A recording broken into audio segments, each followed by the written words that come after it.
Assalamualaikum teman-teman. Waalaikumsalam. Penonton setia talk show asik Mandalas.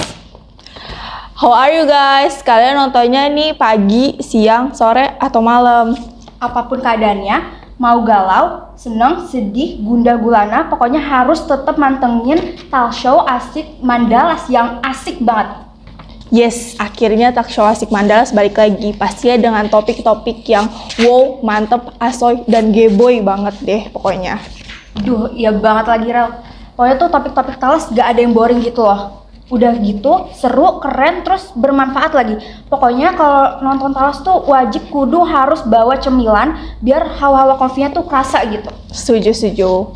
Tapi kayaknya dari tadi kita ya mulu deh, sampai lupa ngenalin diri. Oke. Halo everyone. Kenalin, aku Kalisa Zara Atmoko, panggil aja Kalisa, dan teman aku Keisha Aurelia Putri, panggil aja Aurel. Dan kita yang bakal nemenin kalian sampai beberapa menit ke depan. Jadi jangan bosen ya. Sebelum itu, kita sebenarnya kan udah pembukaan, terus udah ngenalin diri. Hari ini ada topik apa sih? Kok kayak vibes-nya tuh happy banget gitu. Aduh, kepo banget nih, spill dong. Kepo banget, spill dong. Aurel. Kayaknya yang excited di sini gak cuma kita deh, tapi penonton juga gak kalah match gitu energinya sama kita. Gimana kalau kita langsung aja kasih tahu supaya mereka gak kepo lagi. Kita langsung kasih tahu aja kita mau ngapain di sini. Jadi, topik Talas yang dar ini akan membahas tentang peluang mahasiswa PTN lebih unggul mencari lapangan pekerjaan dibandingkan mahasiswa PTS atau hanya sekadar derajat sosial.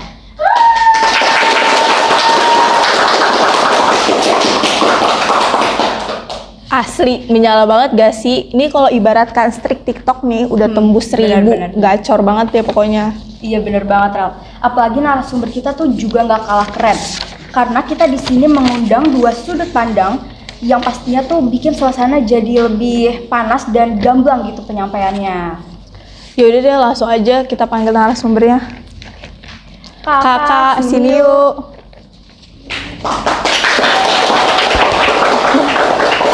Aku malu deh. Oke, kita di sini udah sama siapa nih? Boleh dong Kak kenalin dirinya dulu. Oke, perkenalkan nama saya Bibi Resya, biasa dipanggil Bibi. Nama saya Pratama Milabis, biasanya dipanggil Tama. Oke, halo Kak. Halo. Kak. Oh, cocok banget gak sih narasumber kali ini? Jadi kita langsung aja kasih pertanyaan seputar topik yang akan dibahas. Sebelumnya nih sambil ngobrol boleh Kak disantap makan sama minuman. Iya. Terima kasih. Iya Kak.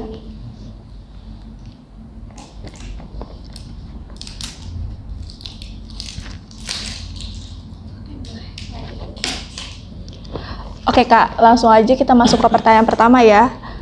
Yaitu banyak yang beranggapan bahwa lulusan PTN itu lebih mudah mendapatkan pekerjaan dibandingkan lulusan PTS. Apakah pandangan tersebut hanya sekedar mitos atau memang ada faktor nyata yang membuat lulusan PTS lebih unggul daripada lulusan PTN dalam dunia kerja? Oke, mungkin pandangan aku sebagai perwakilan dari PTN, sebenarnya itu fakta yang overrated gitu sih menurut aku. Kayak pastinya tuh kalau di dunia kerja balik lagi tuh ke diri sendiri ya. Tetapi memang ada beberapa yang dari perusahaan kayak misalnya ada suatu lowongan kerja nih, terus dia tuh cuman buat 10 orang tapi yang daftar tuh 1000. Nah mungkin dari beberapa perusahaan itu mengambil di mana dia lulusan mana nih agar mungkin lebih efisien atau efektif biar lebih cepat, dan mungkin juga gimana ya, berpikirnya tuh kalau oh dari PTN ini nih sepertinya sih kelihatannya bagus gitu karena ngerasa ini PTN gitu. Terus mungkin dari aku sih yang kayak gitu aja sih. Cuman balik lagi PTS juga bisa lebih kemungkinan dapat karena dari portofolionya atau dari pengalaman dia tuh lebih bagus lagi kayak gitu. Oke, kalau menurut saya sendiri PTN lebih unggul dibandingkan PTS dalam hal lowongan pekerjaan ya. Hal tersebut nggak sepenuhnya mitos dan nggak sepenuhnya fakta. Kenapa? Karena di PTN sendiri kita akui banyak sekali fasilitas-fasilitas atau dosen-dosen yang ahli dalam bidangnya, serta seperti kalian tahu sendiri, proses masuk ke PTN itu lebih sulit dibanding sama PTS, karena kita lihat dengan peluang kelulusan itu sangat kecil, bahkan ada yang di bawah 10%. Ditambah lagi dengan PTN-PTN top 3 atau top 10 di Indonesia. Ditambah lagi seperti yang KBB bilang, kebanyakan itu perusahaan saat ini itu dia melihat dari alumni atau pekerja-pekerja dia sebelumnya yang kerja di sini tuh kebanyakan dari universitas mana. Hal itu dilakukan supaya nggak banyak atau perusahaan ini nggak mau ngambil resiko besar dengan sekian banyak pelamar dan yang diterima hanya sedikit. Makanya itu merupakan filter awal dari penerimaan itu. Balik lagi, kalau misalkan mahasiswa PTN tidak memanfaatkan benefit itu, maka mahasiswa PTS dengan kerja kerasnya, dengan kerjasama antara PTS dengan ikatan kerja atau perusahaan-perusahaan tertentu, itu bisa saja keadaannya lebih berbalik. Kita lihat dari kemampuan dia belajar, dari pemanfaatan dia dengan fasilitas yang ada di kampusnya, mau itu PTN atau PTS, itu seperti yang Kak Baby bilang, saya setuju. Balik lagi ke diri masing-masing, gak sepenuhnya itu pernyataan itu benar, seperti itu menurut saya. Oke, jadi itu gak sepenuhnya mitos juga ya? Iya. Oke, jadi tergantung kemampuan masing-masing. Iya, betul. Oke, langsung aja kita lanjut ke pertanyaan kedua. Kenapa faktor derajat sosial masih melekat pada citra mahasiswa PTN, meskipun kualitas individu nggak selalu menentukan asal institut pendidikan? Oke, kalau menurut saya pribadi, saya kan dari perwakilan mahasiswa PTS ya. Melihat hal itu, saya juga pernah merasakan dan relate proses yang seperti saya bilang sebelumnya. Proses masuk atau seleksi masuk ke PTN itu sangat sulit.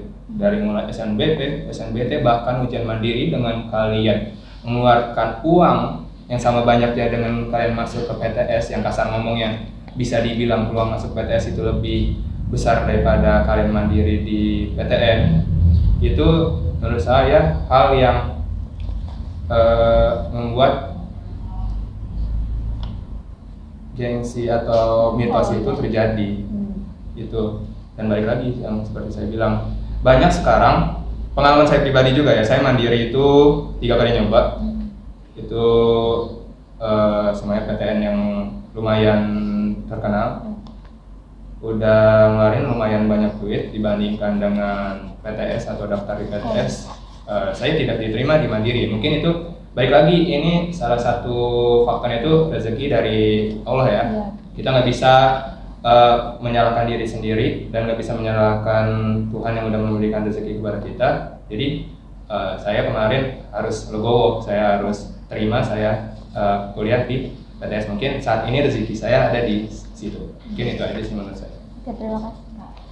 Oke, kalau menurut saya sih itu tuh kayak jadi society kita gitu loh. Kayak kita tuh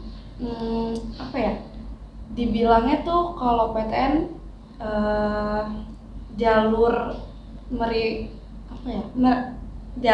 jalur meritokrasi murni, yang dimana kayak masuk PTN tuh buat orang yang pintar aja, tapi yang kaya enggak. Tapi menurut aku pun kita buat masuk ke PTN, kalau misalnya kayak ikut bimbel yang mahal, itu kan juga membutuhkan uang ya sebenarnya gitu. Tapi memang sih balik lagi, ada yang udah bimbel mahal-mahal tapi emang belum rezekinya, ya tetap nggak dapet gitu. Itu sih yang membuat jadi dibilang derajat sosial sih seperti itu gitu ya. Nah, tapi itu sebuah kultur yang menurut aku tuh jangan dibawa terus ke bawah gitu. Jadi kayak apa-apa dilihatnya PTN lebih bagus, PTS jadinya enggak, tapi itu sebuah kultur yang sangat menurut aku tuh unfair gitu loh. Maksudnya kayak kita tuh juga yang PTS juga udah berusaha buat dapet PTN, tapi emang kalau belum rezekinya mau gimana gitu. Mungkin seperti itu sih. Jadi kita mungkin nanti buat generasi selanjutnya jangan berpikir kayak teman-teman kita yang PTS itu tuh nggak pintar, itu tuh salah banget ya teman-teman. Karena yang menurut aku tuh itu kita udah berusaha semaksimal mungkin, tapi kalau emang rezekinya belum di situ mau gimana gitu. Mungkin ada kayak gitu. Berarti ini tergantung kepribadian dari masing-masing, terus tergantung rezekinya ya Kak. Oke, langsung aja kita ke pertanyaan yang ketiga. Bagaimana pendapat kalian tentang pandangan bahwa kuliah di PTN hanya soal gengsi sosial bukan kemampuan? Mungkin dari aku dulu ya. Menurut aku itu unfair sih. Karena yang tadi kata aku bilang masuk PTN juga itu tuh bukan semata-mata kayak daftar masuk gitu. Itu juga maksudnya kerja keras juga. Tapi kalau dibilang gengsi juga, siapa sih orang yang nggak mau divalidasi kayak ya itu manusiawi aja sih sebenarnya kayak gitu. Cuman gimana ya, balik lagi tuh ke diri kita juga nggak boleh ngelabelin diri kita kayak yaudah gue PTN terus apalagi buat ke dunia kerja gitu ya, kayak karena dia udah nge-stuck di zona nyaman yang kayak yaudah gue kan udah PTN masuk kerja gampang gitu.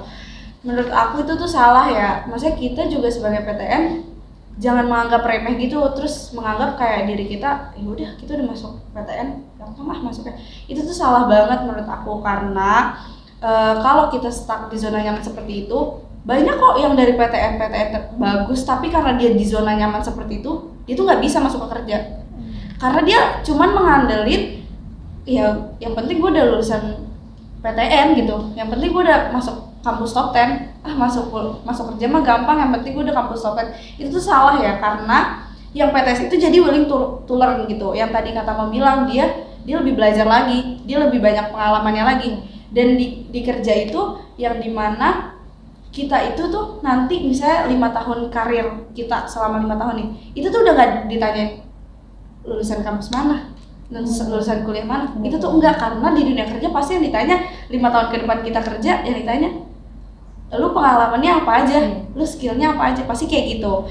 Nah jadi menurut aku yang PTN juga tuh jangan stuck di zona nyaman ya, ngerasa udah masuk PTN gitu. Karena ya itu balik lagi ke diri kita. Kalau misalnya kita terus-terusan kayak gitu, gimana mau dapat kerja, gimana punya pengalaman. Karena yang sekarang kita tahu bahwa kalau mau masuk kerja itu pasti minimal pengalaman 1 tahun. Nah itu tuh kalau misalnya kita tetap di zona nyaman, ya udah yang penting masuk PTN, tapi nggak punya pengalaman 1 tahun, percuma juga dong. Kayak gitu. Menurut aku sih kayak gitu. Oke, terima kasih Kak. Kalau menurut saya pribadi ya, mengenai gengsi sosial itu, saya sedikit setuju dengan pendapatnya dari Kak Baby. Nggak terlalu unfair, nggak terlalu fair. Karena bisa dibilang proses mereka untuk seleksi masuk ke PTN itu dari mulai ngeluarin biaya di lesnya mereka itu bukan biaya yang sangat kecil, itu biaya yang sangat besar. Lalu usaha mereka belajar lagi untuk seleksi dan mereka lolos, itu bisa dibilang termasuk gengsi sosial. Tapi bisa dibilang gengsi sosial karena mungkin ada aja mahasiswa lulusan yang masuk ke PTN itu berpikiran banyak opini dari masyarakat tuh yang tadi topik di awal, masuk PTN itu mempermudah lowongan kerja. Itu mungkin masih banyak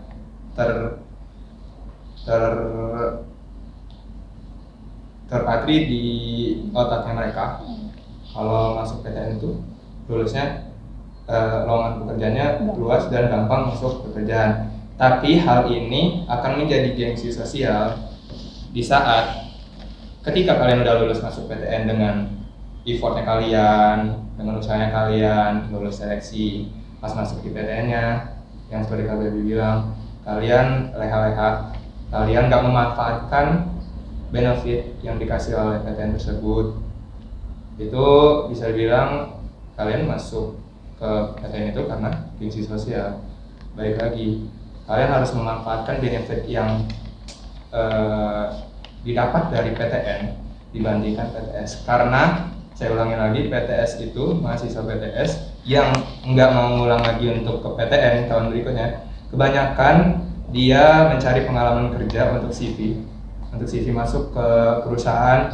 Yang kedua, dia berusaha lebih banyak lagi untuk belajar dalam perkuliahannya. Dan yang paling penting itu dari semua ini tuh relasi dari mau itu PTN mau itu PTS. Kalau kalian gak punya relasi, maaf ngomong, bisa dibilang kalian susah untuk mencari pekerjaan. Tapi tidak terlepas lagi dengan skill yang kalian punya. Kalau bisa mau itu PTN atau PTS, kalian punya pengalaman magang minimal banget ya 1 tahun. Itu bisa saja jadi syarat penerimaan dari rekrutmen di perusahaan. Seperti itu sih. Oke Kak, terima kasih. Jadi Kak Benji sama Kak Pratama ini kurang setuju sama pandangan tentang gengsi sosial ya, yang itu dari dalam diri sendiri gitu, tentang kemampuan. Oke Kak, langsung kita ke pertanyaan terakhir. Kalau peluang kerja dilihat dari skill seseorang, kenapa nama kampus masih jadi tolak ukur untuk proses rekrutmen? Oke, mungkin yang tadi kalau menurut aku dari yang awal aku bilang, kalau dimana yang kayak lulusan misalnya ada lowongan kerja terus cuma 10 orang tapi yang daftar tuh beribu-ribu gitu. Mungkin itu masih berlaku karena ngerasa kayak yang tadi kata bilang juga, oh nih ada alumni dari kampus ini, terus ini tuh kerjanya bagus, sistem dia ngerjain tanggung jawabnya dia juga tuh bagus kayak gitu. Mungkin dia jadi berpikir, oh mungkin dari kampusan ini semuanya hampir seperti itu. Mungkin dari HRD-nya mungkin berpikir seperti itu. Terus sebenarnya itu juga menjadi pintu pertama ya kata Tama buat masuk ke kerja gitu, pakai nama kampus yang tadi kata Tama bilang, dari alumni yang dari kayak gitu. Nah terus kayak ngerasa juga, oh nih kampus PTN, terus abis itu misalnya top 10 gitu, terus habis itu pasti yang kayak buat masuk kampus top 10 juga kan susah gitu. Mungkin berpikirnya kayak, oh berarti ini anaknya kayak begini, anaknya begini, jadi punya pandangan tersendiri gitu. Mungkin dari aku sih kayak gitu, mungkin gitu aja sih. Oke, kalau dari saya sendiri, anggapan itu nggak sepenuhnya benar, tapi ada benar juga. Baik lagi, yang tadi di awal saya bilang, perusahaan itu atau HRD tidak mau mengambil resiko terlalu besar dengan banyaknya pelamar kerja dan sedikitnya kota yang menerima. Itu menjadi filter awal untuk mereka menerima kerja baru. Karena apa? Mungkin, baik lagi ini saya bilang, relasi dari alumni PTN tersebut. Itu mungkin saja alumninya memiliki kinerja yang sangat bagus di perusahaan tersebut. Maka dari itu menjadi faktor juga di mana perusahaan kenapa melihat nama kampus. Lalu yang kedua itu, tidak sedikit juga perusahaan-perusahaan sekarang tidak hanya melihat nama kampus, tapi dia melihat yang saya bilang CV atau portofolio dari calon pekerjanya. Balik lagi, magang itu magang itu sangat penting mau kalian itu di PTN atau PTS, tapi kebanyakan saat ini yang saya tahu yang magang itu kebanyakan dari PTS. Untuk PTN mungkin mereka sibuk dalam organisasi-organisasi yang ada di PTN-nya atau di luar. Itu juga sangat membantu sebenarnya. Tapi pengetahuan saya, HRD itu akan melihat dengan pengalaman kerja mereka di apalagi yang satu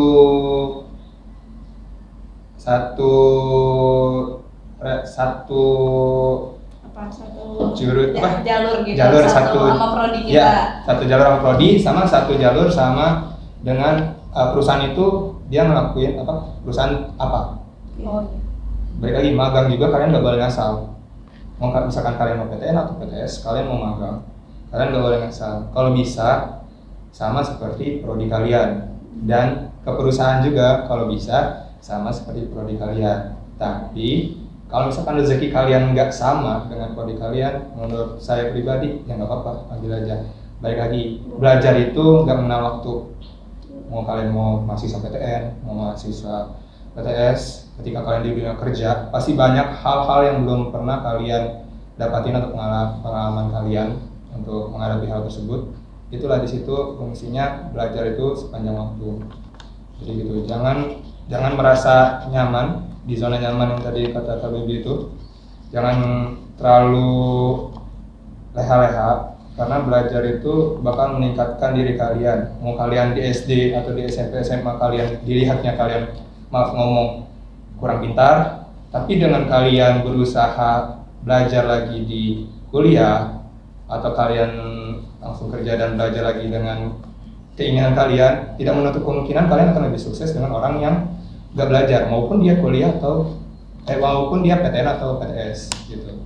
Jadi jangan meremehkan hal itu. Ditambah lagi kalau PTN sendiri, dia banyak yang saya bilang tadi, ikatan kerja dengan perusahaan-perusahaan, bekerjasama dengan perusahaan-perusahaan. Saya kasih tahu kalau misalkan di kampus saya itu top 10 atau top 3 di prodinya akan diajukan ke perusahaan yang bersangkutan sama kampus saya, seperti itu. Jadi belajar terus aja intinya. Ya, dari katanya mungkin kalau PTN seperti itu gitu. Nah kalau dari aku sendiri itu PTN, aku sendiri tuh D4. Aku D4. Makanya di D4 itu tadinya di kampus aku tuh D4 magangnya cuma 6 bulan. Tapi karena sekarang sistem perusahaan itu maunya pengalaman 1 tahun. Jadi kan kalau orang kayak fresh graduate harus nyari lagi. Nah akhirnya kampus aku itu rata-rata magang itu sekarang 1 tahun. Jadinya mereka fresh graduate udah bisa langsung lamar kerja dengan pengalaman 1 tahun yang diminta oleh perusahaan. Jadi kalau D4 tuh memang lebih banyak turun ke lapangannya Kak Rama dibanding S1 gitu. Jadi aku ngerasa aku beruntung banget, maksudnya aku sekarang masuk di D4 juga kayak orang-orang kan banyak sekarang masih berpikir kayak bukan S1 gak ada apa-apanya gitu. Tapi sekarang itu D4 sama S1 sebenarnya setara teman-teman. Kuliahnya juga sama tahunannya ya Kak Rama.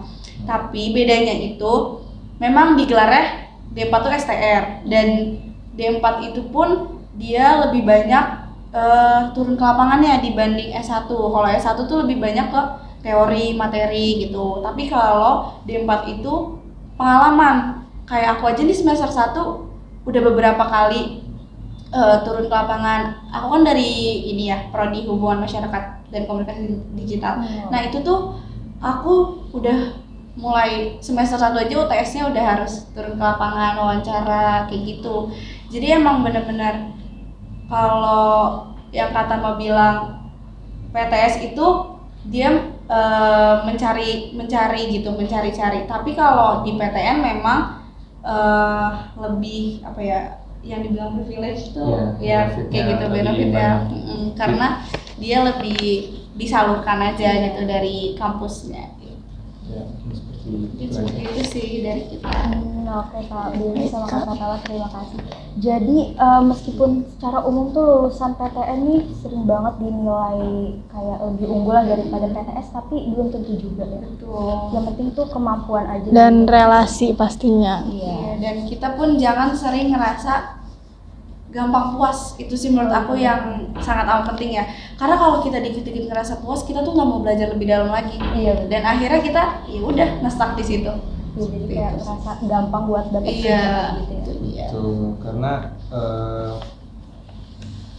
gampang puas itu emang sangat menjadi musuh bagi kita. Mau kalian masih siswa SMA, mau kita sebagai mahasiswa, itu musuh terbesar kalian. Karena kenyamanan itu bakal membuat kalian malas, dan kemalasan itu kalian akan lebih down. Sekalipun kalian pintar, tapi kalian tidak mengasah kemampuan kalian, bisa saja kepintaran kalian itu berkurang dari tahun ke tahun, bahkan bulan-bulan. Justru malah kalian ketinggalan sama orang yang dibilang kurang pintar tapi dia rajin. Iya benar banget. Jangan lupa juga, mau itu dia PTN atau PTS, pengalaman itu baik organisasi maupun kalian kerja di perusahaan manapun, kalian coba, dan kalian jangan termakan dengan omongan orang lain. Jangan gengsi kalian itu tolong turunin egonya, karena kedepannya itu bukan masalah gengsi yang tinggi, bukan masalah gengsi yang besar, tapi melihat usaha kalian yang besar itu seperti apa. Itu sih. Oke, terima kasih Kak Billy. Jadi sebenarnya ini tergantung kepribadiannya masing-masing, tergantung kemampuan, cara belajarnya juga, tergantung relasi yang dia punya ya Kak. Baik Kak, terima kasih.